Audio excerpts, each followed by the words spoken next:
So how do we navigate, just daily life, the ups and downs, think about your emotions, and even the stuff you collect, things you can touch, things you can't, what really guides you? Today, we're doing a deep dive into exactly that. Daily guidance, some really profound wisdom, actually. And it's inspired by this delightful mix, Yeah, astrology, and get this, a squirrel. a squirrel. I love it already. Right. So our mission here is to pull out the practical stuff, the takeaways for you. Kind of a shortcut to getting the essence of it all. Making sense of the cosmos and, well, woodland creatures. Exactly. Our source material today is from Tarot by High C. We're looking at their astrology of the day, the TarotScope of the day, and this really charming story called The Squirrel and the Secret of the Empty Nest. It sounds like a fascinating blend. Cosmic vibes and really grounded, sort of earthy advice. That's it, exactly. A powerful blend. So, okay, let's unpack this. First up, we've got the energetic tone for July 15th, the astrology piece. All right, setting the stage for the day. Yeah, and it suggests the morning, it might bring out a more impulsive side, maybe even irritable. Oh, dear. Coffee first, then talk. Huh, maybe.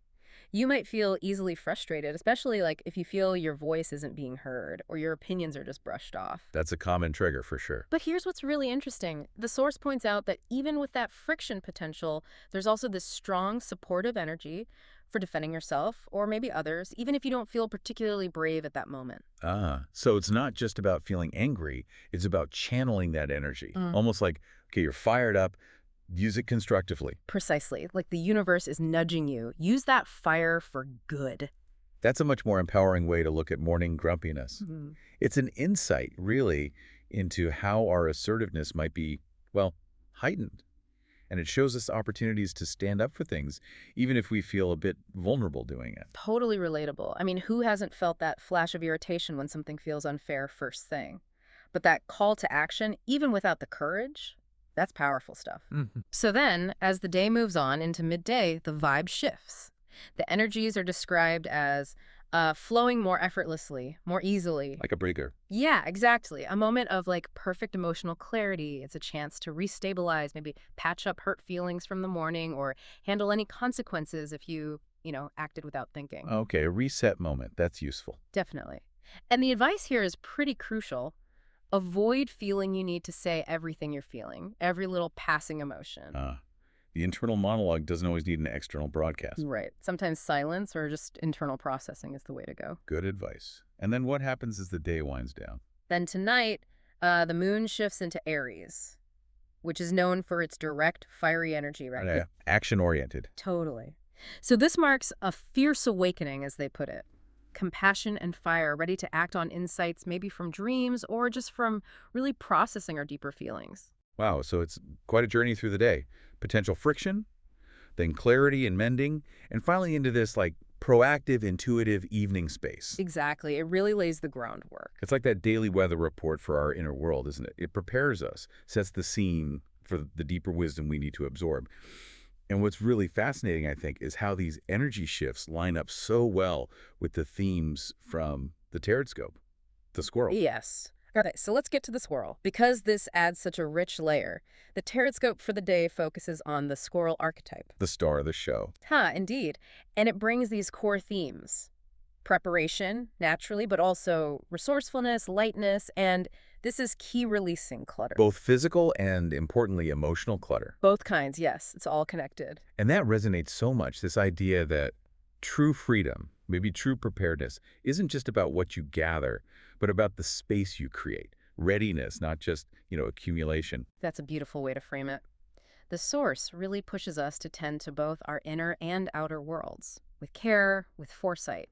It's not just tidying up for the sake of it. Thoughtful preparation. Right, and the squirrel prompts us to really check what we've been carrying, emotionally, mentally, materially, like take inventory and decide what's actually useful versus what's just weighing us down. That's a big ask sometimes, looking honestly at our baggage. It is, and it connects to this powerful idea. Cluttered environments often reflect a cluttered mind. The outer mirrors the inner. So the question for us, for you listening, is, are you clinging to old beliefs, old grudges, plans that are just outdated? Or just stuff. Piles of stuff. Or stuff, yeah. Have we filled our schedules, our homes, our minds so full there's literally no room left, no space for new opportunities, new insights, or even just joy? That really hits home. The classic human thing, right? We Yeah. gather and hoard, thinking it equals security, but then we end up feeling burdened by it all. Exactly. We mistake having for being open. Yeah. And I wonder, for some listeners, the idea of decluttering the mind might feel, well, where do you even begin with that? It sounds harder than cleaning a closet. That's a really fair point. A messy desk, okay, you can tackle that. But a cluttered mind, yeah, where's the starting point? But the squirrel, I think, offers a gentle way in. It's not about some massive, overwhelming purge. It's more about mindful release. And importantly, reconnecting with lightness, playfulness even. Lightness, yes. Not taking life quite so seriously all the time. Exactly. Even when you're planning or preparing, the advice is to pause, be curious, find delight in, like the really small, simple things. Like the examples they give. Sunlight on a leaf, the sound of laughter, just a quiet moment. Simple joys. And it draws this crucial distinction of what that overthinking, that over-preparing that comes from a place of anxiety. Right. Being prepared isn't the same as being burdened by the fear of not being prepared. Precisely. Ugh, Being that- prepared means being ready, being open, not weighed down. So the TarotScope suggests practicing mindful release. And it can be practical, like cleaning out one drawer or clearing old computer files. Tangible actions. Yes. Or it can be more internal, like consciously, gently letting go of a resentment you've been carrying. The goal is the same. Leave space. Make room for what's meant to arrive. That feels achievable. Small steps towards creating that space. It does. So maybe just consider for a moment, what's one small area, just one, in your life where you could maybe practice a little mindful release today? Could be digital, could be mental, could be that one corner of the room. Just a little bit of letting go. Yeah. And to really bring this home, to really grasp the squirrel wisdom, we have this lovely story. Story time. Excellent. Okay, so in a forest, very old, very bright, lived a small, clever squirrel named Pimmlekin. Pimmlekin. Great name. Isn't it? Copper and gold fur, bushy tail flicking, and Pimmlekin was known everywhere for his stash, his impressive stash. Every hollow, every nook, every cranny in his tree was packed. Acorns, pebbles, feathers, bits of string, beads, everything. Gathered, of course, just in case. There it is, the just in case. I think we all recognize that little voice, don't we? That urge to stockpile, whether it's actual things or, worries, just in case. Absolutely. But as time went on, something funny happened. No matter how much Pimmlekin gathered, his nest it didn't feel right. It felt cluttered, crowded, and the more he hoarded, the heavier his little squirrel heart felt. Surrounded by treasures but feeling poor. Exactly. He felt anything but rich. That's the paradox, isn't it? We chase accumulation for comfort, but the weight of it all, physical or emotional, ends up being the burden itself. So what happens? Does someone help him? Yes. One misty morning, this old owl, Elder Ninst, lands on his branch. Very wise, you know the type. Of course, the wise old owl. And Elder One sort of rumbles, "You seem burdened, little one." Pimmlekin insists, "Nope, got everything I need, everything I might ever need, just in case." Holding on to the justification. Totally. But Elderwin just kind of chuckles, this ancient leafy sound, and says, "Sometimes, dear squirrel, the greatest treasures are the empty spaces we make for new things to arrive." Wow. Okay, that's the core message right there. Yeah. The empty spaces are the treasure. Isn't that powerful? And then the owl drops a single crystal of citrine glowing like sunlight at Pimmlekin's feet and just vanishes. A little bit of magic to help the message land. It completely reframes readiness, doesn't it?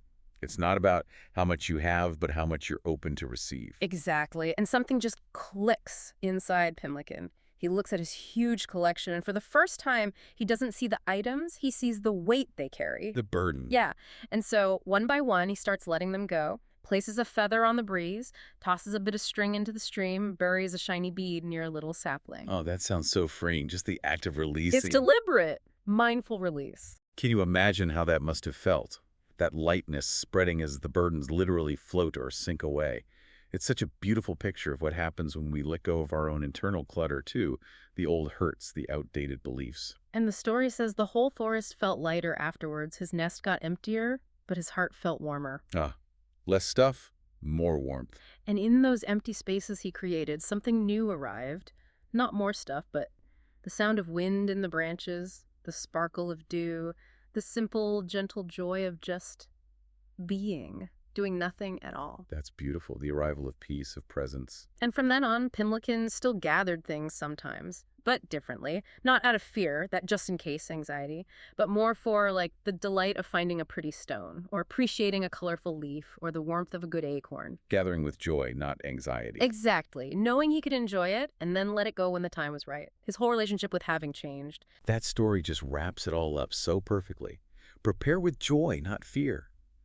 Gather what delights you, what nourishes you, but always, always leave space for new wonders to find their way in. It links straight back to what we were saying earlier about avoiding that anxiety-driven preparation.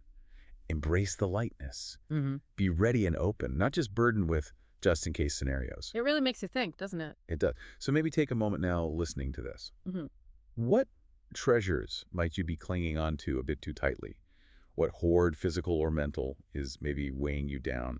And what empty space are you perhaps a little bit afraid to make? That's a deep question. It is, but an important one, I think. So, okay, we've covered quite a bit. We journeyed from navigating those daily emotional tides, the astrology for July 15th. Right, the morning friction, the midday clarity, the evening fire. And understanding the squirrel's wisdom about mindful release, about The lightness. preparation versus burden. And then seeing it all play out so beautifully in Pimmlekin's story, his journey from hoarder to, well, someone living with open hands. It really does all weave together. Finding that balance between being prepared and just being truly open. Yeah.